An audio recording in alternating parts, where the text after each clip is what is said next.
এবার আদালত প্রাঙ্গণে টিকটকার লাইলাকে দেখে বুড়া বেটি বলে অঙ্গভঙ্গি করলেন আরেক টিকটকার প্রিন্স মামুন, যে ভিডিওটি সোশ্যাল মিডিয়ায় ব্যাপক আলোচনা তৈরি করেছে। ভিউয়ার্স, পুরো ভিডিওটি শুরু থেকে শেষ পর্যন্ত দেখে অবশ্যই আপনার মতামতটি জানিয়ে দিন।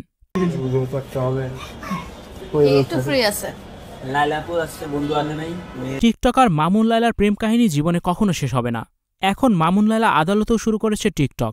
মাসে 5 দিন হাজিরা দিতে যায় প্রিন্স মামুন ও লায়লা। এবার আদালত প্রাঙ্গণে লায়লাকে দেখে চিৎকার করে বুড়া বেটি বলে খেতে থাকে প্রিন্স মামুন। লায়লাকে দেখে বাজে অঙ্গভঙ্গি করে, যা দেখা গিয়েছে ক্যামেরাতে।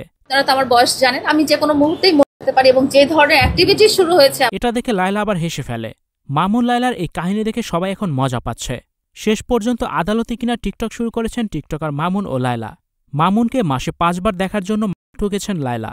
নেটিজেনরা বলছেন, কেন জানি মামুন লায়লাকে একসাথে না দেখলে ভালো লাগে না। দুজনকে একসঙ্গে দেখতেই ভালো লাগে, তারা একসাথে না থাকলে বিনোদন পাওয়া যায় না। আদালতে মামুন লায়লার এই দৃশ্য দেখে সবাই তো এখন হাসাহাসি করছে। এর আগে আদালত প্রাঙ্গণে লায়লার এক বন্ধুকে মেরে করেছিল টিকটকার মামুন। তার কাছ থেকে প্রয়োজনীয় কাগজ ছিনিয়ে নেয় মামুন, এমনই অভিযোগ তোলেন লায়লা।